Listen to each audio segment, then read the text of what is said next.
This is Visitations Conversation. The purpose of this program is to provide inspiration to people aspiring to go deeper into the world of comics and entertainment. Please check out this channel for interviews that range from comic creators to podcasters, cosplayers, and filmmakers. My name is Scott Larson. I'm the creator of the independent comic book series Visitations. Visitations is the history of Chicago as seen through the eyes of the residents of the city's oldest cemetery. It's part history, part adventure, and part horror story all rolled into one. Kind of like the Untouchables meets Indiana Jones in a graveyard. If this sounds interesting to you and you would be interested in reading a free copy of it digitally, please email me at visitationscomicbook, all one word, at gmail.com, or click the link in the description below. My guest today is Chase Marotz. Chase works in the entertainment division of IDW Publishing and has edited several comics for the company, including many Star Trek titles. He's also worked on Marvel Adventures Spiderman and some Rick and Morty stuff and some other things. He's going to talk about the projects he's worked on, as well as some of the writing he's done. He's done a lot of freelance writing, and he's done narrative design in the video game industry. So I'm going to bring Chase on right now.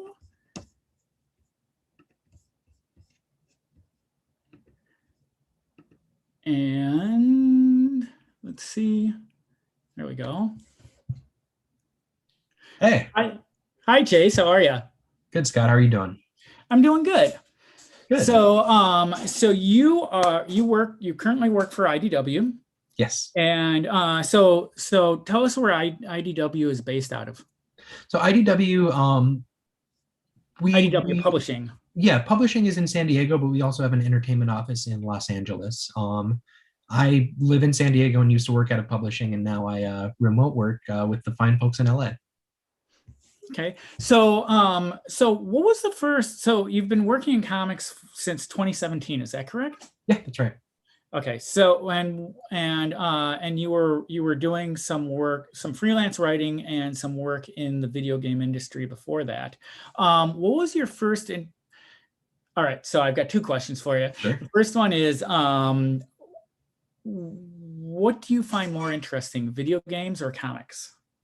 For me, it's always been comic books. I mean, comic books were my first love, and I actually kind of came to video games by way of comics, strangely enough. And so, yeah, I think getting to work in comics has been wonderful. And that's not to say that I didn't enjoy video games, but I just love the medium of comics, I think, quite a bit more. So what was the first comic book you ever bought or you ever read? Actually, the first one you ever read, and then the first one you bought on your own. Sure. The first comic I ever read, I forget the issue now. It's Nightfall, the Breaking of the Bat. What is that, part 11? Is that the one? I just remember that like cover with like Bane on it and had like Batman over the knee. Let's see. The Kelly Jones cover. So I have the trade paperback of it. Oh, nice. Yeah, I think the Breaking of the Bat was the first like comic issue I ever read. Yeah, the trade does not have the cover on it, but it was part 11. Okay. I might have to, and this is actually we're going back deep here because I was in elementary school, so I might have conflated them. So the first comic that made like a huge crazy thing for me that I perceived to be the first comic I ever read was Nightfall Part 11, Breaking the Bad. But the first comic I remember buying for myself is Amazing Spider-Man number 400, The Death of Aunt May, and during the Clone Saga. I bought that off a spinner rack at B. Dalton Books in Idaho Falls, Idaho. So, all right, so I have a question about that. But first, before I ask that, so was that your first introduction to characters, or did you see, obviously the only thing that had come out entertainment-wise at that point was the first and the second Batman movies with Michael Keaton and the old TV show. What was your introduction to the colorful comic characters? I was definitely, I think, like the Batman movies were sort of my introduction to the characters, and then just because I didn't get to go to the comic store regularly, like the Spider-Man cartoon and the X-Men cartoon from the 90s were two big kind of things that kept me in comic characters even when I wasn't buying comics very regularly. Mm-hmm. And then so So you bought them off the spinner rack. So were you buying comics like in regular stores at the time or in comic shops? Or because you Yeah, mentioned comic so shops, were there a lot of comic shops near you? no, so I when I first started buying comics, it was pretty much wherever you could get your hands on them. And I feel like luckily for me back then, you could get them like, the bookstore at the mall had the spinner rack, or you went to like the Fred Meyers with your mom, they had like the rack of comics by the magazines.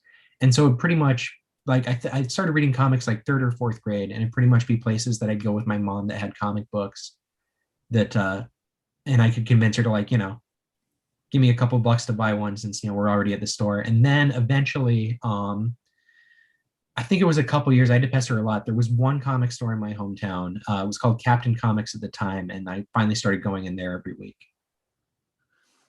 Okay, so I want to back up to Amazing Spider-Man 400 Yeah, because that was I had said many years ago that if I had to get rid of my entire comic collection, that would be the only one that I kept.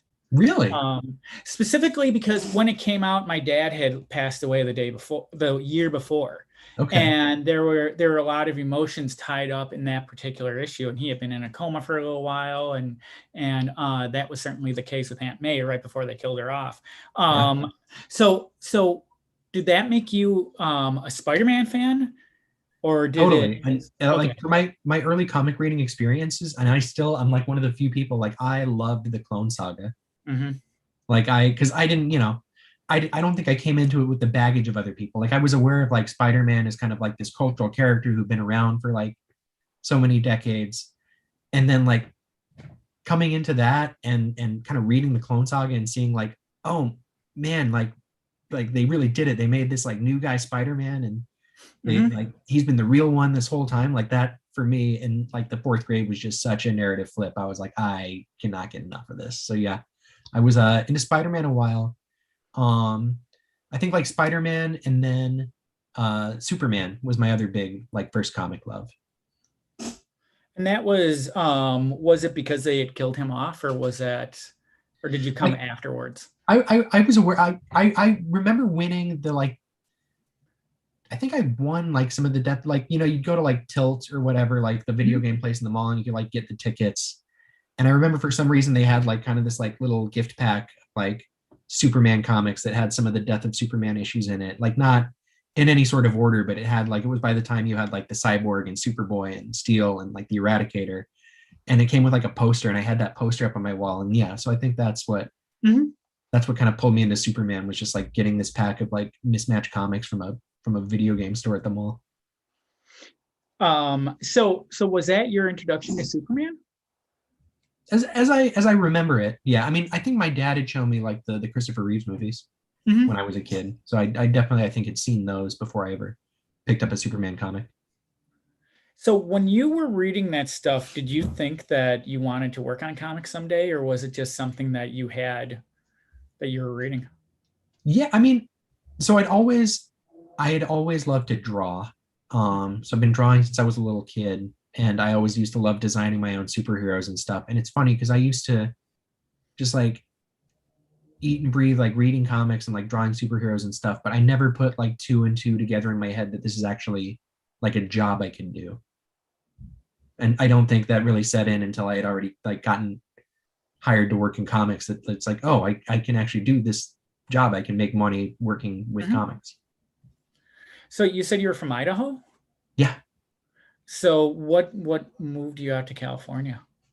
So I kind of bounced around. So I grew up in Idaho, like Idaho Falls, Idaho is my hometown. And then I went to college at University of Washington in Seattle. And so I was in Seattle for about 5 years. And then I moved out.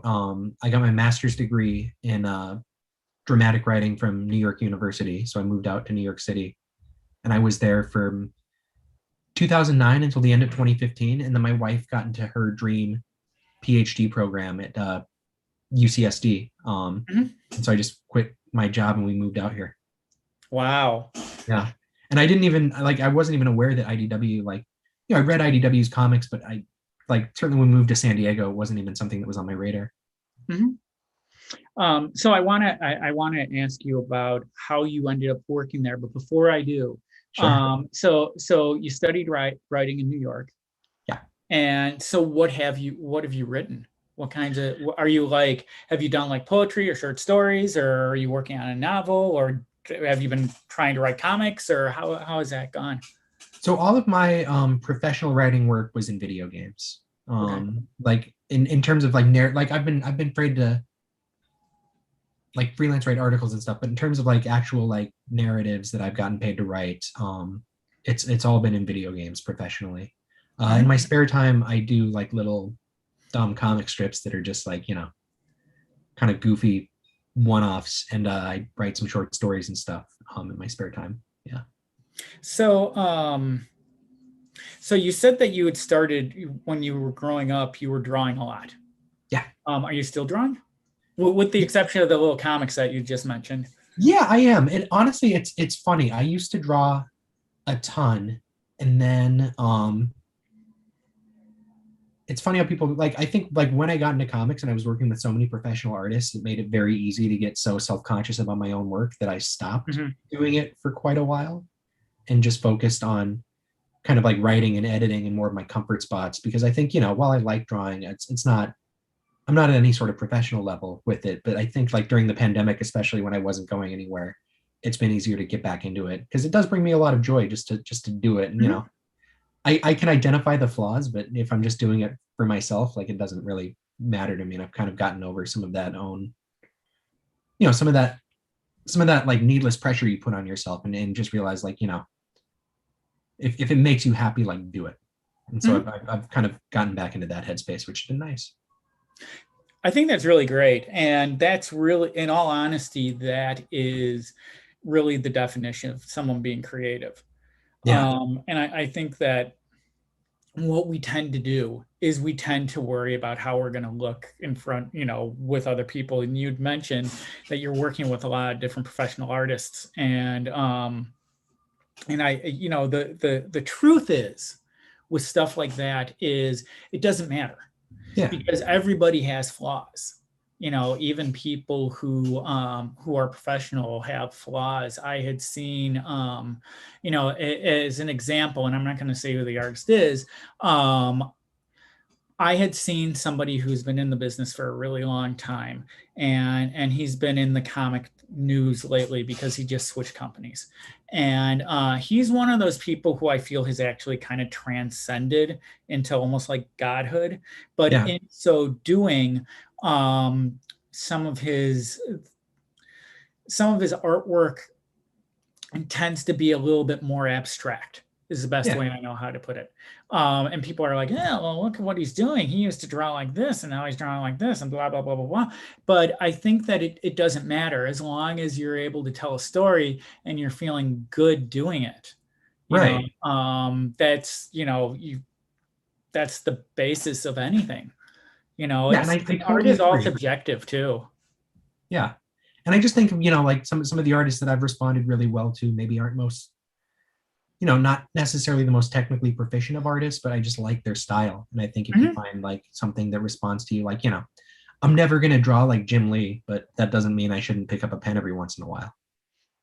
It's really funny. I've been studying a lot of the way he draws, and he's got a channel here on YouTube, and Yeah. they show him draw, and I've been watching it, and I'm an artist, and I'm watching how he's doing this stuff, and some of it is like fingernails across a chalkboard. It's like, oh my God, you do that? How? Yeah. It Because makes it we look all so have our effortless. methods. Yeah. And it's just it's fascinating to watch it because it's just like, oh, I would never do it like that. How Yeah. much time are you wasting by doing it like that? Oh my God. But that's a little bit of a side note. So you started writing for video games.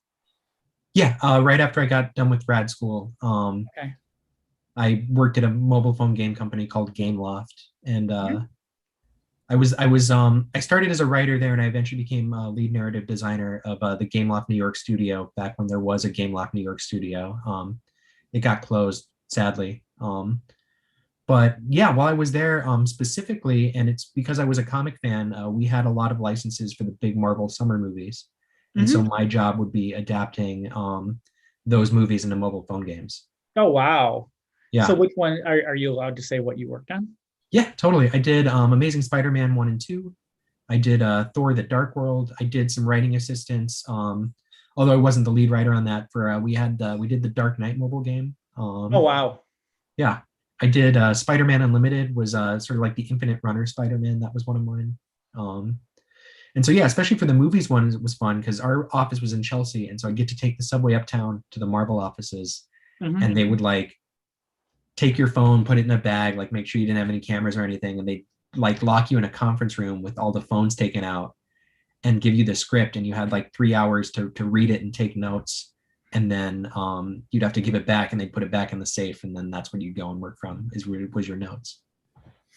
I had a little side note. I've done a lot of work in advertising, and when Star Wars Episode One was coming out, one of the companies we were working with they were doing some kind of cereal or something, and it had like Jar Jar Binks's face on it, and the art director there described their visit to Lucasfilm, and she Oh said man, that they approached it, and there were people standing outside that looked like, soldiers, but they had like Yoda things on their arms, like little Yoda, and amazing. she said that it was very similar to what you're talking about, although at the time there were no phones that took pictures. But they went into a room, and they had a couple hours to read the script, and that was it. Yeah, And there were three of them. She said the part where they got to the part where you find out that Anakin has no father, and all three of them like gasped, well, as they were reading the script. And she was going to take something with her. It was like, and I don't remember what it was. It was something stupid. It was like a pass or something like that.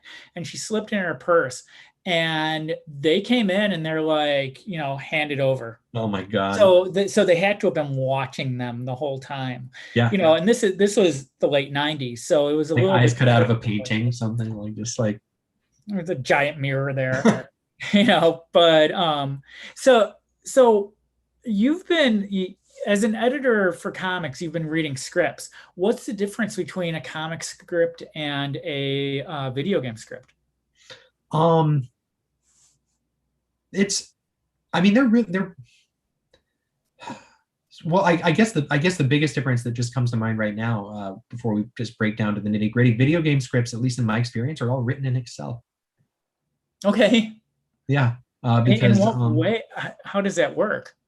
so the way we'd run the files is there would like the one column would be like little lines of like jumbled like code or whatever, and then you type each individual line or word or anything into like a cell, and so there's like no directions in a video game script really. Like you're Okay. not like writing a script and then somebody's building the game from it. So for a game script, at least what I would do is I would help the designers like conceptualize of the narrative flow of the game, and then identify where we need cutscenes, and then kind of write to those cutscenes with like very limited direction on another sheet of like what the animation should be, and then they'd kind of like match to Huh. that. And I don't know if that's how everyone did it, but at least for Gameloft mobile phone games in like 2012, that's how All we were right. doing it.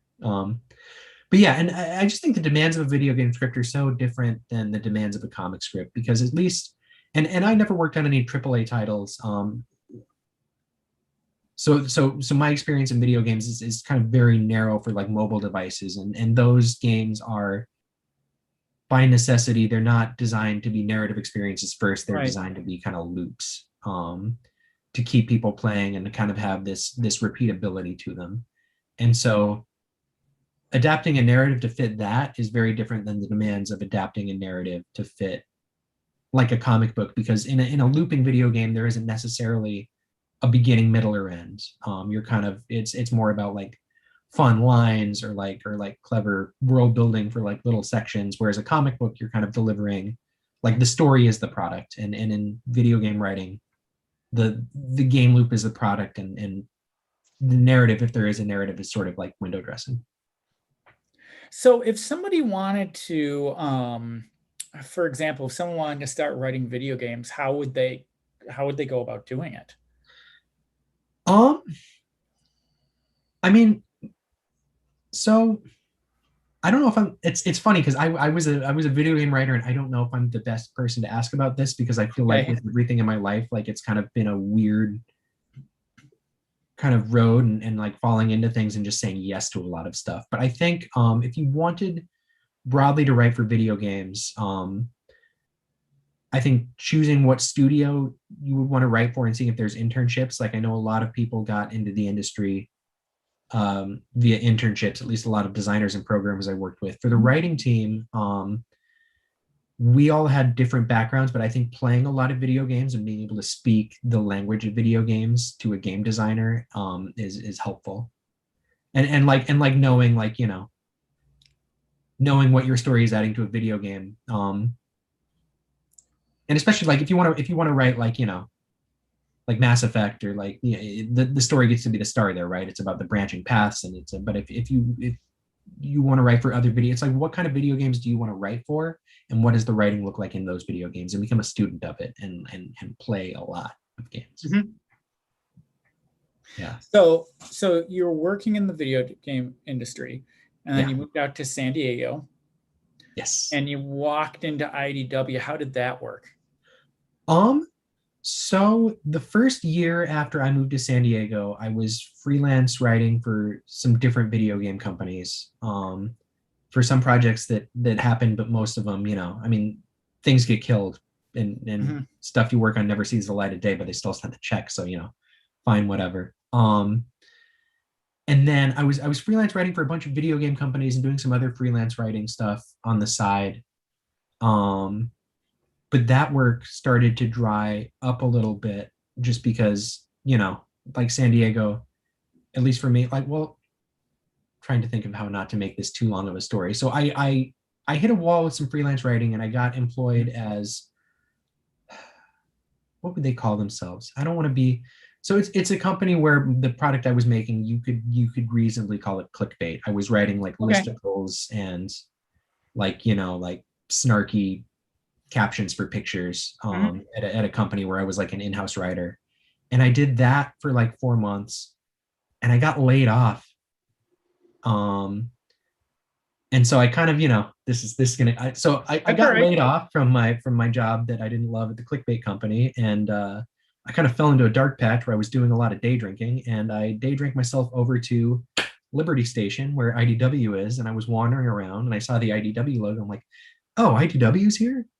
And they have like the comic art gallery. You can like go in and wander around there. And then I had a friend in town and she who works at Nintendo up in Seattle, like she was visiting.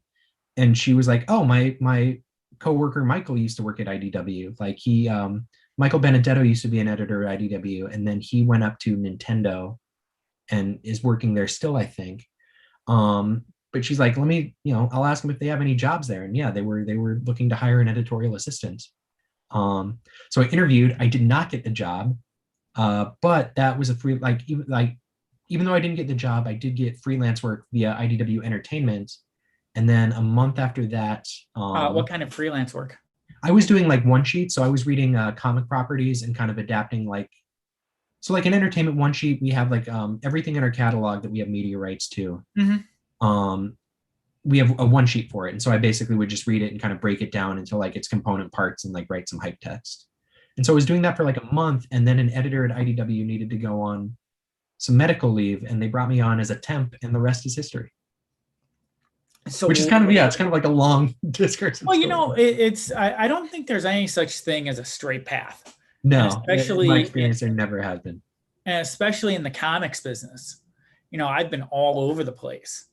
And and most of the people I know have been as well, so it's just it's a very strange business in that particular regard. What was the first thing that you worked on? What was the first book that you had? I was the editorial assistant on Archangel #4, which is the William Gibson comic we did. Okay, and then who was the who was the creative on that? It was William Gibson was like the story by, and then Michael Benedetto, actually, Replaced. who I met through my Or friend Beth, I think did the script, and then the artist for that issue was Wagner Reese. okay. Yeah. But it was inked by Tom Palmer, who I just love. Mhm. Yeah, he was great. He's always been great. He's been great ever since I was a little kid. Yeah. And when I was in Baltimore, the last convention I was at Baltimore at, which was 2019 now. It's hard. I have to think and try and I figure know, out right? what The year it is. math. Yeah, well, especially now, one day ends up being like 5 days, it just kind of like stretches on. You can't really figure out what's happening. But the last time I was in Baltimore, I'm friends with Andrew Peepoy, and Oh, I Andrew know had him. talked to Tom Palmer, or Tom had walked away while I was standing at Andrew's table. And so when I was walking out, Tom Palmer just happened to be walking like next to me out of the show floor. And so I turned to him I introduced myself to him and I said, I really liked your stuff. And he was thinking Star Wars when I was growing up. Okay. And Yeah. it was Star Wars put out by Marvel, the original series. And so I talked to him a lot about that. And he That really was with Walter Simonson? Walter, well, he kind of stretched over. He did it with Walter Simonson, and then he did it with Ron Frenz as well. Okay. And but he's always good. Anything he touches is Yeah. really great, and he's just one of Awesome. those guys, And I don't know how much he fixes things up, but sometimes when a guy like that leaves the book, it's just not the same, no matter who the artist is, just not the same. But he talked a lot about that, and he talked about how much fun he had, and he was just staying there kind of jawing at me, and his son was like, Dad, come on, let's go. So but it was a really nice conversation. So did you get to talk to him when you were the assistant editor on the book he was Yep. doing? We emailed a lot. It was Okay. so we never talked over the phone in person, but he's a lovely emailer, and I always look forward to seeing him in my inbox. I So should drop him a line. I think even after that book ended, we checked in a couple times, but it's been a while since I've talked with him. yeah, and he's older too. Yeah, I believe so. I don't know exactly Yeah, how old, but I feel like I lose like it's hard for me to believe it's 2021. Like I feel like since I feel like I wake up every day, it feels like 2009, and then like 11 years have passed. it's strange. As you get older, it's going to get worse too, just so Yeah, you know. Then the nice thing about stuff like that, what I found for my life is there are like different chapters to it, for so it sure. makes it easier to kind of like place things in a organized state in my mind, where it's like, oh, this was 2012 to 2015, and then this was 2015 to, and it's probably more information than anyone needed to know. But the way I No. think is I do compartmentalize different dates and different events in my head. Um, so so that was Archangel. What was the second thing that you worked on? Um, so I kind of bounced around a lot, but I think my next most prominent thing is I was a Shelley Bond's assistant on the Black Crown line when that launched at IDW, Wait, what line was that? which I'm was sorry. Black Crown. Okay. Yeah, which was great. Because I've been such like a Vertigo fan, and so working with Shelley was just like, Mhm. yeah, she was fantastic. I don't know. I really liked working with Shelley, and she introduced me to a lot of cool people. Like it was kind of just a trip to be, you know, where I was when I got that job, and then to kind of be thrown in the deep end of launching a new line with Shelley Bond was cool. Mhm. So when all this was happening, were you going to conventions and everything too? Were you going into the San Diego convention and Yeah. other conventions, or have you traveled around as an Um, editor? Have you gone to like New York and Chicago and so my conventions that I went to as an editor, I would do San Diego Comic Con, I do WonderCon, I went to New York Comic Con, and then Star Trek Las Vegas because okay, I was that's a Trek fun. editor. Yeah, which was great. I love that show. So you went to Star Trek Las Vegas. So now we have to talk about Star Trek. Let's do it. Okay, so you were the main editor on the Star Trek books at IDW? So I started as Sarah Gatos's assistant Hmm. on Star Trek, and so I was Sarah's assistant. And then when Sarah left to go join Oni Press, I was briefly the assistant of Joe Hughes and Denton Tipton, who were going to split the book. But then Joe actually went to go work at Entertainment, much like I have done now. And then Denton got waylaid with other stuff, and so they kind of just like I was already in the Star Trek machine and like knew how Hmm. it worked and knew all the creators, and so I kind of just Game of Thrones my way up from editorial Uh-huh. assistant to editor pretty like within a couple years. Yeah. So what was the first Star Trek book you worked on? With Sarah or solo? I Both. mean, if it's with Sarah, it's the Mere Broken series, the David and Scott Tipton book with J.K. Hmm. Woodward. Okay. And then And Alone? I believe it was so I'd started with Sarah, but it was the Star Trek Discovery Succession miniseries. I think the last issue of that was kind of like the first one Okay. that I did. But in terms of like launching a series, I think like Star Trek Year Five was kind of my first banner series that I had set up kind of from scratch. And that's still going on now. Yeah, it'll end I think in July. Issue Okay. 20 just came out, and there's going to be 25 total. So So maybe it'll end later than July.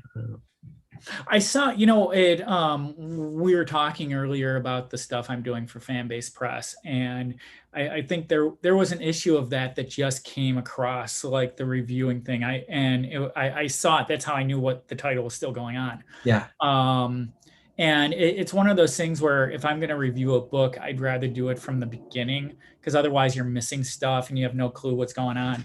Um, but I saw that was still going on. So, as a Star Trek editor, are are you interested in or required to watch the shows? yes, and it's strongly encouraged. Okay. Yeah, Okay. So because have I was you like, because my dad was a big Star Trek fan, so Mhm. it was something that I'd had familiarity with kind of throughout my entire life. And in fact, the first Star Trek, like,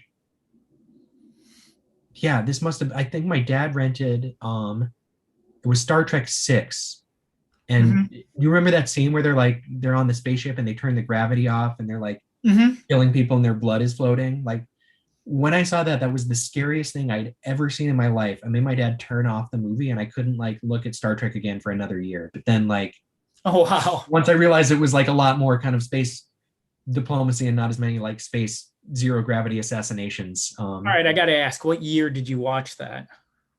I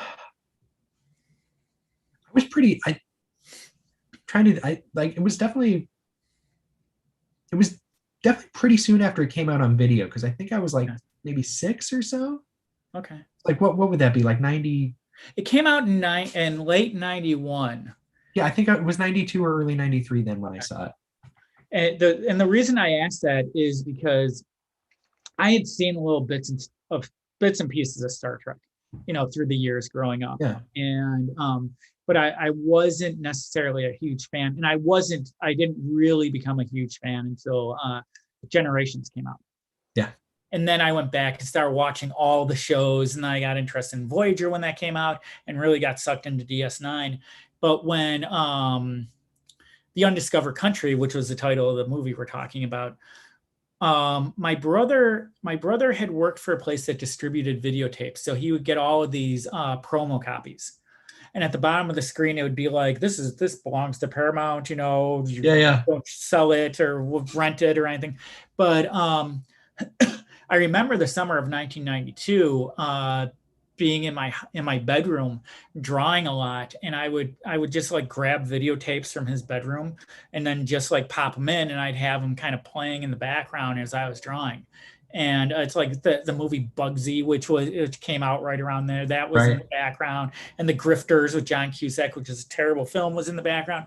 But The Undiscovered Country was too. And I remember I was sitting there, and I'm looking at it. I'm like, God, this is a good movie. And that was the first real Star Trek movie I had seen. I hadn't Yeah. seen the one with the whales. I hadn't seen the Wrath of Khan. I hadn't seen, but that was the first one I ever really saw. and I was very impressed with it. And then when Generations came out a couple of years later, that was it. Yeah. No, yeah, and the cool thing about Star Trek now is it's expanding so much, I think, because it feels like, there was definitely a period of time where there wasn't necessarily a lot of new Trek going on. But now, like, they're just up to great stuff. Like, it's been a lot of fun it was a lot of fun to like work on Star Trek when Star Trek was kind of starting to like spread its wings again. And you have Discovery of Lower Decks now. I mean, there's a lot of cool stuff coming down the pipeline. So are you watching all the new shows? Yeah.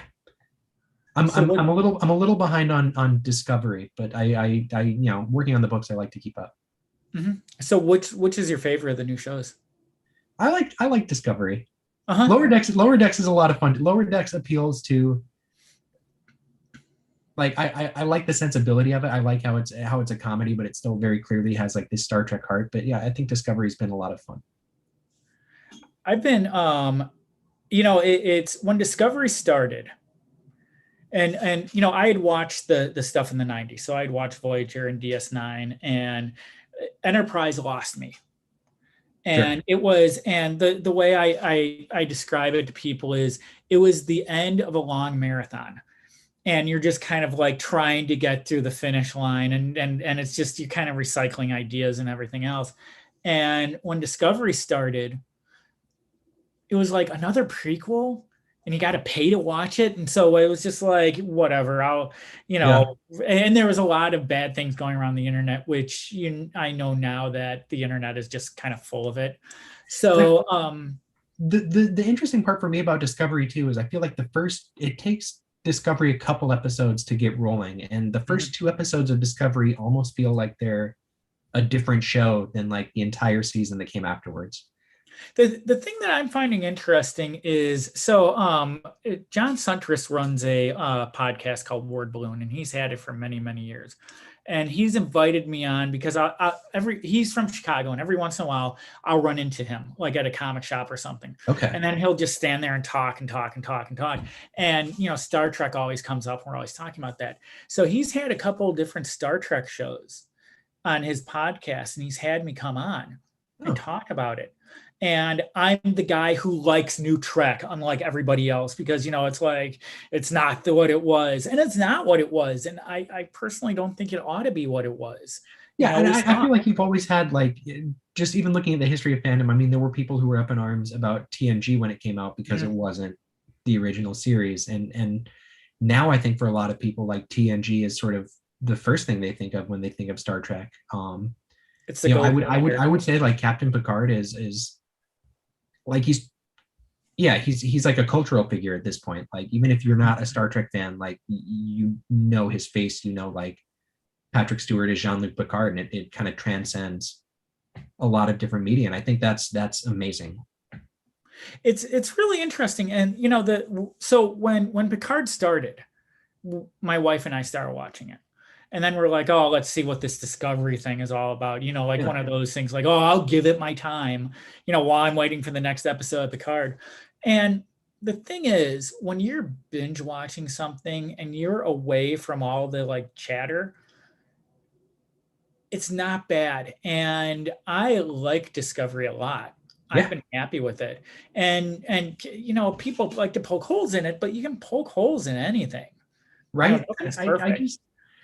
I guess, especially like the older I get to, and I'm not, I'll be 35 this year, so I'm not like, I'm not, I feel like, the older I get, but like, I'm like, I interact with entertainment a lot differently in my mid 30s than I did in my early 20s when I was like a younger, angrier man who thought that my taste was the only taste. And I feel like the longer I've been in this industry and the more I have lived my life, like, it is okay to just like enjoy something and not poke holes in it, and it is okay that other people enjoy things that you yourself do not like. And I feel like so I try and come at everything from a place of giving it a fair shot, and if it makes me feel good, like, I'm not, obviously I like, and I'm not trying to say like, oh, it's like story doesn't matter, like this, that, or the other thing, but I think there's a lot, I feel like there's so much anger sometimes in fandom that baffles me, because it's like it's no reason to get angry. Like it might not be your cup of tea, but then don't watch it. Like I Right. guess I don't get like how some people like fixate on things and just hate them. Well, it's one of the things that I found really interesting, and it's like I said, I've been reviewing comics for one of the fan sites, and one of the things that floated across was Rise of Skywalker that you guys did. Yeah, And it was a Star Wars Adventures version of the Rise of Skywalker, but the thing that was so special about that book was that was the only comic book adaptation of that book, right. because Marvel just gave up. They just walked away from it completely. Um, and the fans were all ticked off about it. I love the movie personally, and Yeah. I had memories of getting the original stuff when it came out, and so when that floated across my vision, I was like, I have to review that, and it's like, you can complain about this, or you could take a look at it and be like, oh, this is a kid's version or whatever. It's the only game in town. You guys Right. had the only Rise of Skywalker game in town, and I don't think anyone ever said anything like that, but it's true. Um, Yeah. Well, those, so yeah, I think those, like, I was such a diehard Star Wars fan growing up. Like, I stood in line for like probably 8 hours to go see episode one mhm. when it came out in theaters so I could go see it at midnight. And like, I loved Star Wars for so long. And like, honestly, the new ones, they were fine, but they didn't do it for me in the same way. But like, that's fine. I'm not going to get on Twitter and badmouth them. Like, a lot of people love those movies. And I think like, And they that's should be fair, allowed and they to. should be allowed to, even if it's not the Star Wars that I would have made if I'd been writing Star Wars. But then again, I'm not writing Star Wars, Mhm. and no one would hire me to. So I just mentioned the Star Wars adventures. You were working on the Spider-Man adventures, the right? Marvel Action Line, yeah. Right. So talk a little bit about that, because one of the things that I found when I was researching some IDW stuff, and one of the things that astounded me, and I had no clue this was going on, is that IDW has the Marvel properties and they have the Star Wars properties for kids. Yeah. And you guys are not owned by Disney. You're not a division of this whole thing, but yet you're putting this material out. So I'm curious, how long were you on that book? Were you on it from the beginning, or did you kind of inherit it as you were editing? So Marvel Action Spider-Man, I was the assistant editor on that under Denton Tipton from the beginning Mhm. of that book. And then the last two series were ones that I was the lead editor on as Den went on to other things. So he did, I think it was the first 12 issues as with me as his assistant, and then I kind of took over it after that. And so what was that like? So you had mentioned that the first comic you ever bought was The Death of Aunt May and Amazing Spider-Man number 400. What was Yeah. it like to work on the character? It was a dream come true. I mean, I loved Spider-Man for so long that it kind of felt surreal to be working on Spider-Man, especially not working for Marvel. Like it was kind of a huge shock and nothing that I had ever thought would happen, but there it was. And yeah, I had a lot of fun with those books. So as you've been editing, have and there's different stages, different ways people edit books. Yeah. And there's some editors that come along and they're like, hey, you should do this story. One of the famous stories about that is and you might remember this, or it might have been just before your time. And we're talking about Spider-Man when Peter Parker's parents came back from the dead. That wasn't I something that the writer wanted to do. That's something that the editor like nudged him on.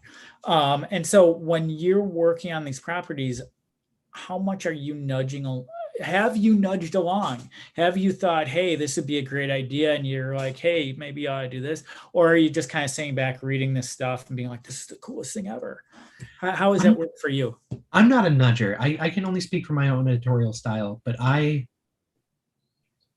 this is not to say that I think my style is the best style, but for me, my kind of editorial philosophy is I am not trying to write the book. I'm trying to help the creative team Mhm. create their vision to the maximum awesomeness. And so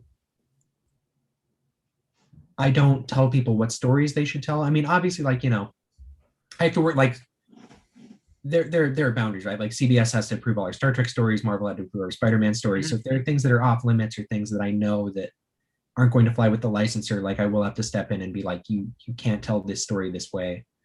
But as much as humanly possible, I try not to be like too prescriptive with the stories, because I'm not working with a writer because I want them to tell my story. I'm working with a writer because I want to read their take on something. Mm-hmm.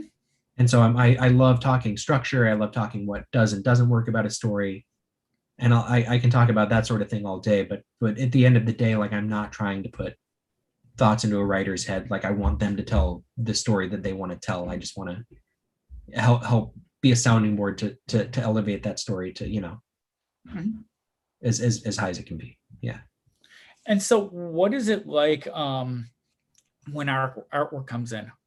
I mean, when you're looking at the stuff, do you look at it, from the narrative, the Z shape pages? Are you making sure everything is clear? Have you had to go back and say, hey, I don't know what's happening in this panel? How often do things like that pop so up? I mean, with art generally, my process is like however, and each artist does it their own different way, but I like to check in at rough layouts, and it's when people are comfortable changing it. So like somebody like Angel Hernandez, the artist from the Voyager book, he will just come in with like beautiful, like really well rendered, like pencils, you might call them, but like you could color them and they could go in the book, and Right. that's his comfort level. Or there are other artists who do it a lot rougher, but just so I can see like the page and see how they're laying it out and make sure everything kind of flows and works well. And then once that's all clear, you kind of move on to the pencil stage, and that's where you're checking things like likenesses, general, like, especially because Trek is like a very likeness heavy thing, and Sure.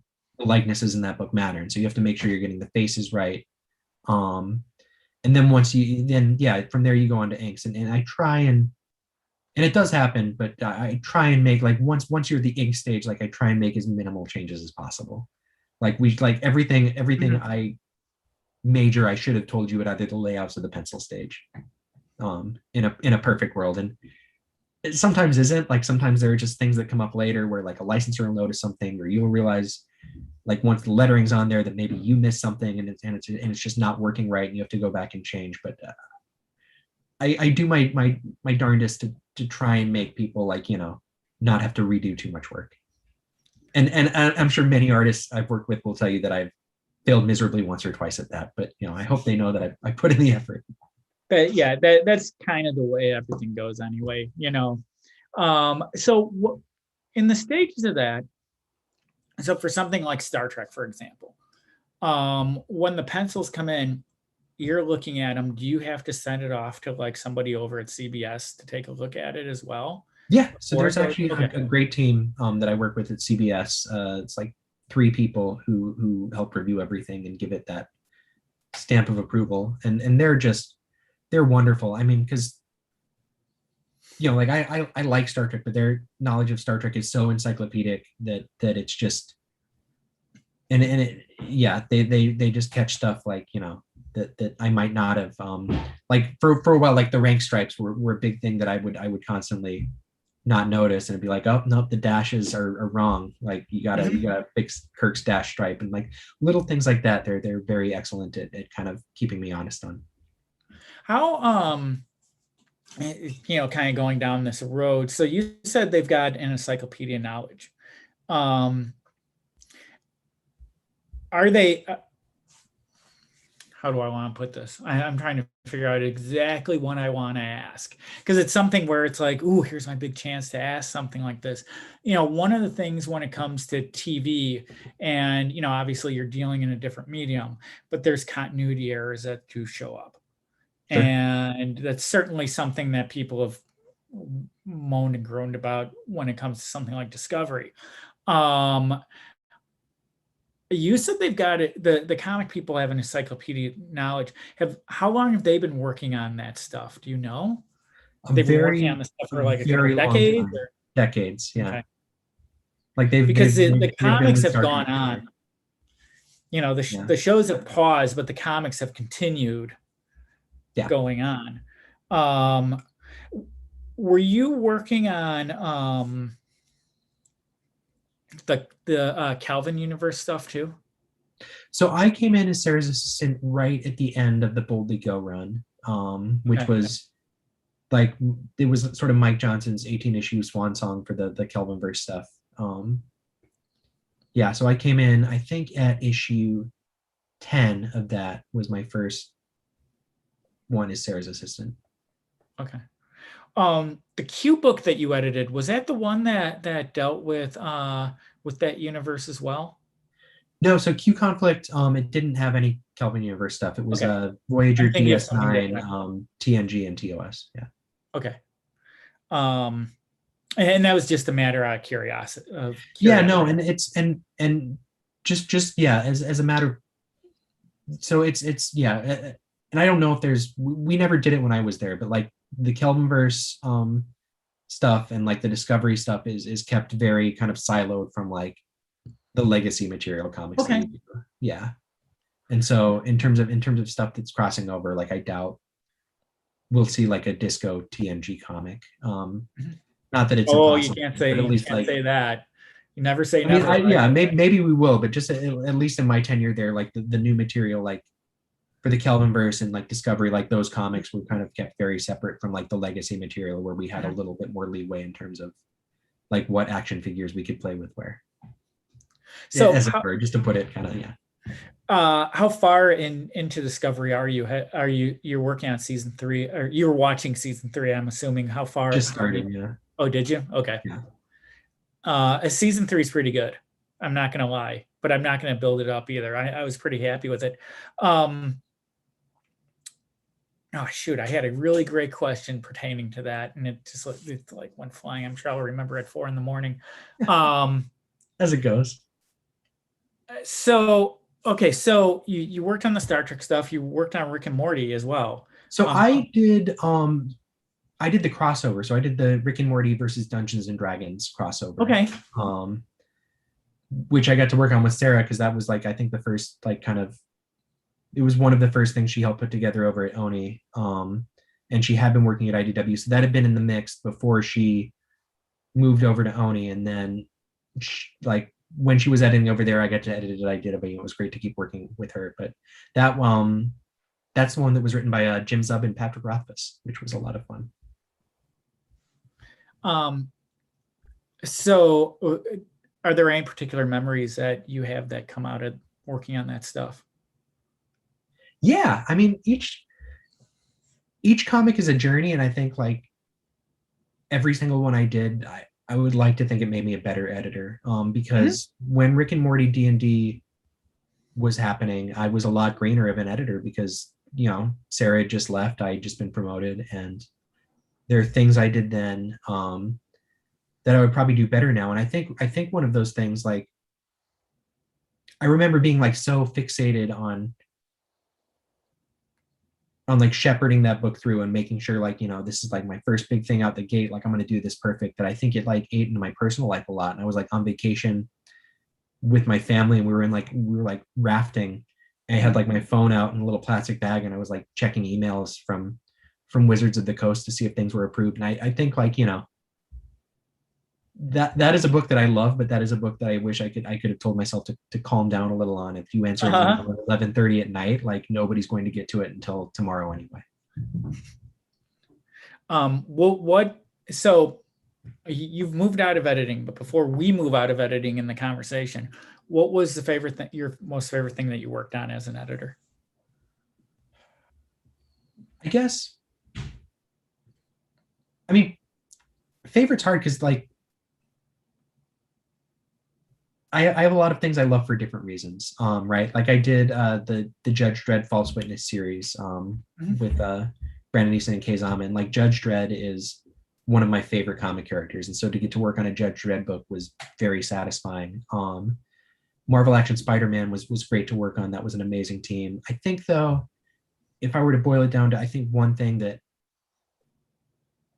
I'm the most proud of for my career, I think Star Trek Year 5. I think getting that team together and building a book that I think has been solid every single issues for as long as it lasted. Because yeah, by the end it's going to be 25 issues, 21 of which I will have edited, and that's, I think, the longest project of my career. And I'm very proud of how it's come together, and I'm thrilled that I got to be a part of it. So I think that's It's kind of the pretty one. cool. Yeah. It's really, really cool. Just out of curiosity, is that now is that supposed to be canon for right now? So there's it's funny. So there's I'm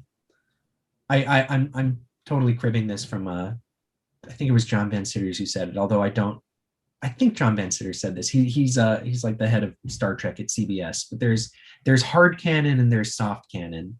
Mhm. And hard canon is the films and television shows, and soft canon is everything else. And soft canon is canon until there's a film or television show that says it isn't, or until there's, you know, a Mhm. bigger project that says it isn't. And not to say that we don't try and keep everything canon, but in 50 years of different people examining the 5-year mission, there's going to be little hiccups, there's going to be little crossed wires, and we try to do the best they can. I mean, I like to think of it as canon. Is it going to be canon forever? Like probably not, but for now it feels great.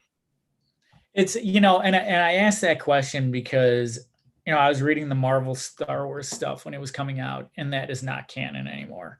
No. And there's a lot of things, and especially something like Star Trek and all of those novels, and and that property has bounced around from company to company to company. And so I think that this is the first time anyone's done a year 5, though, because year 4 was the cartoon, right?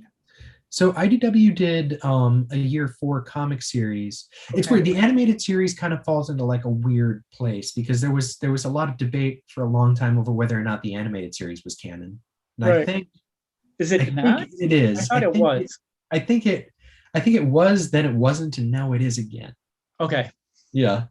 But yeah, I think the animated series you could feasibly see that as like a year 4. Yeah. Mhm. But we didn't pick up a lot of threads from the animated series, although Arex and Mres are featured in year 5. Not prominently, but you can see them. Oh, you froze. I think I lost you. Oh, you're back. Oh, good. Yeah, you froze. As you were Ah. talking, you just stopped. Well, you know what? It's one of those things where it's like, okay, let's see how long this lasts. Am I going to have to kill this? But I'm glad we're back. yes, yeah, you were gone for like 5 seconds. Oh, okay, that's not so good. So That's not too much here. But yeah, the canon thing is interesting when it comes to stuff like that, because there's ultimately the person who wants to fit it all in. Yeah, it's just, and I think Star Trek fans are very analytical in that way, and they love the history of it, and they love building the timeline. And I think that is a wonderful way to experience Star Trek fandom. And yeah, like I said, we try and make it work. I mean, there are going to be moments where it doesn't, but I do hope that the stories we're making, even if there are some bits that might not necessarily fit, they're still enjoyable to people and they still make them feel good. Mm-hmm. Continuity can be a very strange thing. Yeah. When it comes to anything. And the way people react to continuity can be very strange too. And that could be a make or break it for people. It really can be. So you were an editor from 2017 to about 6 months ago. So 6 weeks ago. 6 weeks ago. Sorry. Yeah. So we'll call 4 years. So tell us what you're doing now. So I am the creative affairs manager at IDW Entertainment. What IDW Entertainment does is for original properties that we have media rights to, we try and leverage those into film and television programs. Okay. Lock and Key is, I think, our biggest show. It's on Netflix right now. Mm-hmm. We did Winona Earp, Dirk Gently, the movie 30 Days of Night, I think could be seen as like the first IDW Entertainment thing. And we have a lot of stuff in the works that I can't talk about yet because it hasn't been announced. And so I got to keep my mouth shut. But my job essentially is I run creator communications primarily. So if you have a project in the hopper with us, I'm sort of a point of contact and giving you updates throughout the process. I'm fielding questions. And I also give like I help give feedback to stuff like scripts and things that are routing through the entertainment pipeline, and I'm learning a lot about the business too. So it's been a cool new adventure. But it's like the part I always loved the most about comics editing was talking to creators, and so the fact that I still get to do that in my job has been wonderful. So when you're talking to the creators, it's just got a different meaning now. Yeah, exactly. And more pressure. We're not working on that monthly comic timeline anymore. So I think everyone's blood pressure is a little lower. Because I'm not asking why they're a week late on pages anymore. I don't have to do that. Okay, so I remembered what my question was before pertaining to Star Trek, but I'm gonna move it into what you're doing now as well. So when you were working on Star Trek, real quick question. Sure. Did you were interacting with the people from CBS Paramount? Did you interact with any of the stars? Never for my work in the comics. Okay. But definitely like it shows there were some brief interactions for sure. And there'd be like, little CBS like special events where licensing partners got to come and like, watch a thing, and you'd have some of the actors there. So I've met a couple people, but never Shatner or Patrick Stewart. I had a very interesting encounter with Avery Brooks a number of years ago. And when here in Chicago, we've got C2E2, which is one of the comic conventions. Yeah. But we also have Wizard World Chicago. And the first year that we had C2E2, all the comic publishers pulled out of Wizard World. And so they were kind of left barren. And so what they did was they had a whole bunch of Star Trek people come in. And it felt really wrong.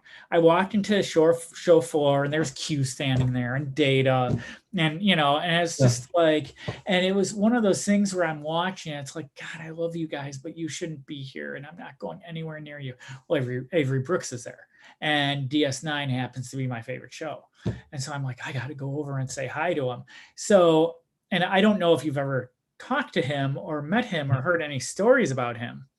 So I go over, and he's at a table, and everyone's at it. They were super approachable.